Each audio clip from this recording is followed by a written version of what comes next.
Assalamualaikum. Berita Pagi Sarawak edisi Khamis 7 Januari bersama saya Fazril Hisham Afandi. Dalam merancakkan lagi sektor pertanian, Sarawak kini dalam perbincangan membina pejabat di negara Brunei dan Pontianak, Indonesia bagi memperluas pemasaran dalam sektor pertanian dan pelancongan.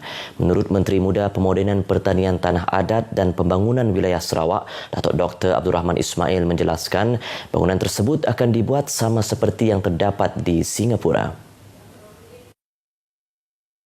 Perbincangan untuk membina sebuah pejabat di negara Brunei yang sama dengan sebuah pejabat di Singapura status di Brunei, dan juga satu lagi di Pontianak khusus untuk pemasaran produk pertanian dan juga produk-produk yang lain, produk-produk usahawan IKS dan juga untuk pelancongan kalau sudah COVID dah berkurangan, sektor pelancongan akan rancak semula. Beliau memberitahu pemberita selepas meninjau beberapa tapak projek kerajaan negeri di Jalan Kubong Limbang.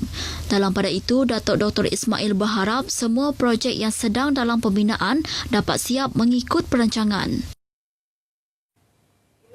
Meskipun ekonomi negara terkesan akibat pandemik COVID-19, namun ia tidak menjadi penghalang untuk terus menyumbang zakat. Menyatakan demikian Yang di-Pertua Majlis Islam Sarawak, Datuk Haji Misnu Haji Taha berkata, ini dapat dilihat apabila masih terdapat syarikat yang terus menyumbang zakat perniagaan sepanjang pelaksanaan Perintah Kawalan Pergerakan.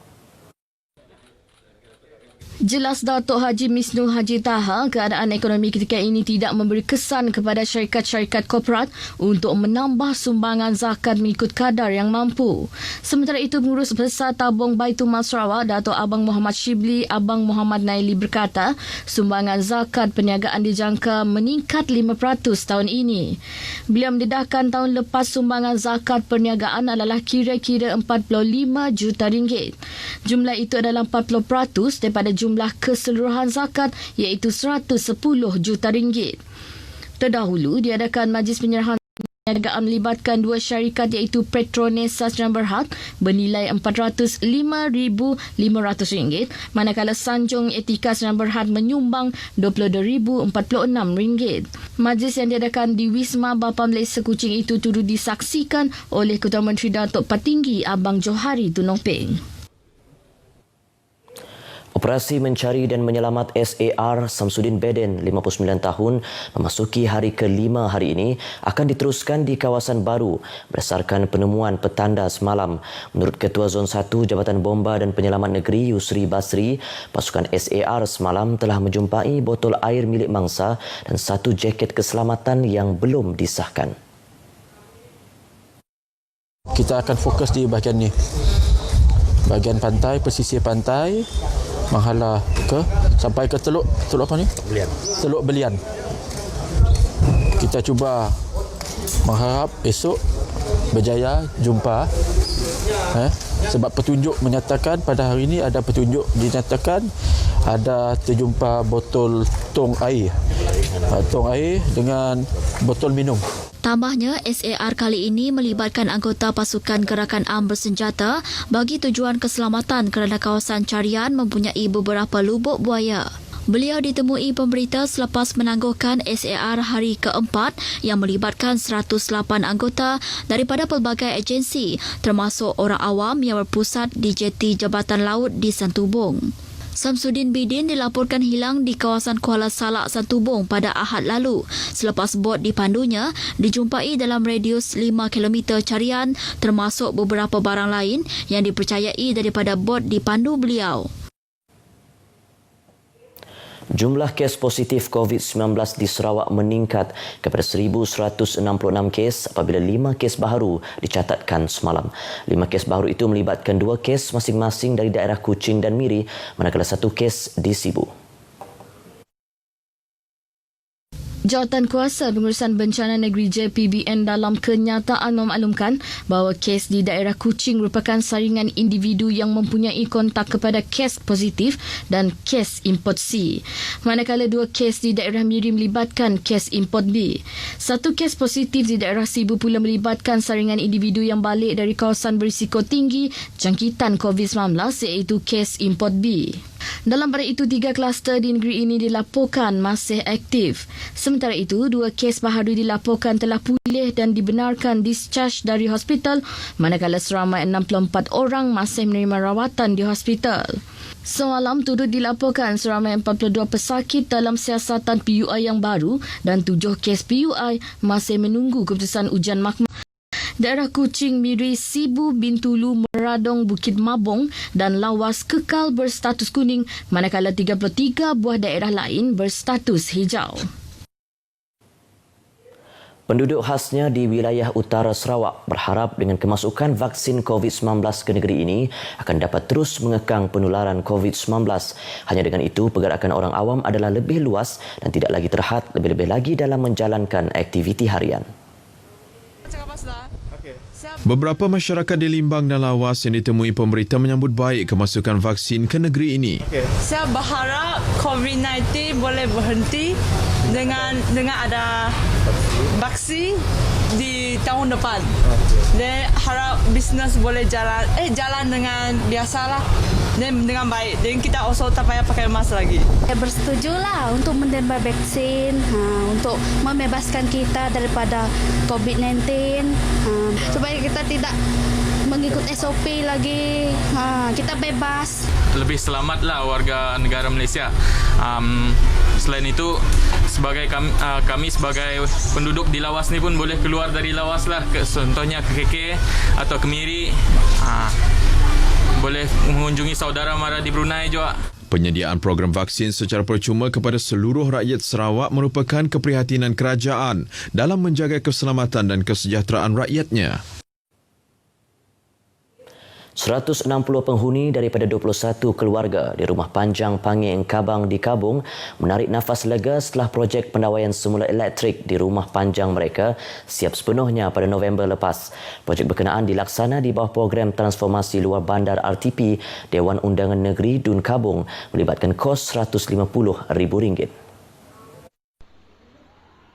Majlis ringkas penyerahan projek tersebut daripada pihak kontraktor kepada tuan rumah Abenggon telah diadakan di rumah panjang berkenaan. Saya amat sukses, sesenang hati. Tiada YB dapat nolong kami nak mengeluarkan kita dari akar garwai. Inilah pertama kali YB yang paling perhatian kepada rakyat, mau menolong rakyat. Banyak tolongan dari YB 40 Kabung kepada rumah saya di Pangeng ini. Sementara itu, Kampung Emplam juga di Kabung bakal mempunyai sebuah dewan serbaguna yang baharu.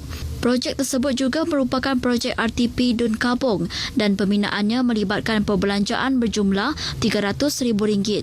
Dewan itu nanti bila siap kelak mampu menampung 250 orang dalam satu masa.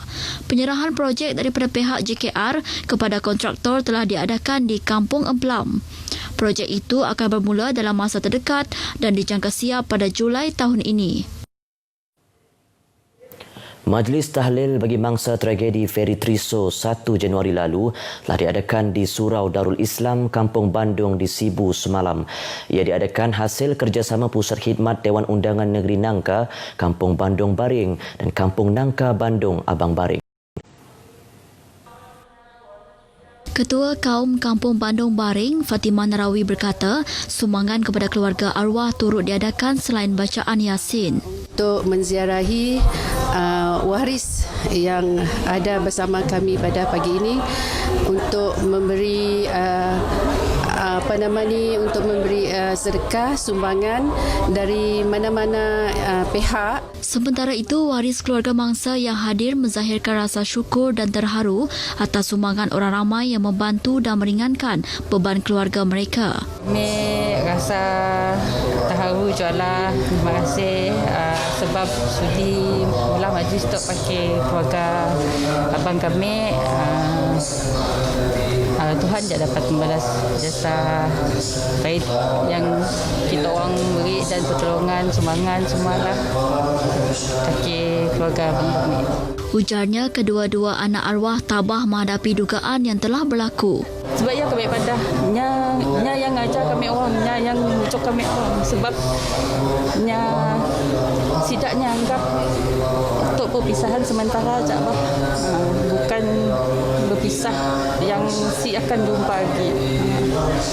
Ya yang mula kami rasa ya yang mula sidaknya kuatlah. Turut hadir pihak Lembaga Amanah Kebajikan Islam Sibu, Majlis Perbandaran Sibu, ketua-ketua masyarakat dan penduduk setempat. Kompleks Sukan Limbang kini dibuka semula kepada umum bermula Selasa lalu selepas ditutup beberapa bulan ekoran pandemik COVID-19 dan Perintah Kawalan Pergerakan. Penyelia Kompleks Sukan bahagian Limbang Perbadanan Sukan Sarawak, Sofian Ludin bagaimanapun memaklumkan meskipun kebenaran itu telah diberikan kepada orang awam, namun pembukaannya akan mengikut prosedur operasi standard yang ditetapkan. Kita sedia maklum yang kompleks sukan ini memang tumpuan di khasnya di Limbang ini untuk penduduk-penduduknya membuat aktiviti riadah, berjoging, senaman dan sebagainya dalam musim ataupun dalam masa penularan COVID-19 inilah. Jadi kita memang ikut SOP yang kita kena kuat-kuaskan. Katanya ini mewajibkan pengunjung membuat pendaftaran nama menggunakan aplikasi MySejahtera atau secara manual sebelum masuk ke kompleks sukan, merekod suhu badan, menghadkan pengunjung pada satu-satu masa selain tidak menggalakkan kanak-kanak 12 tahun dan ke bawah. Beliau menyatakan demikian kepada pemberita di Limbang.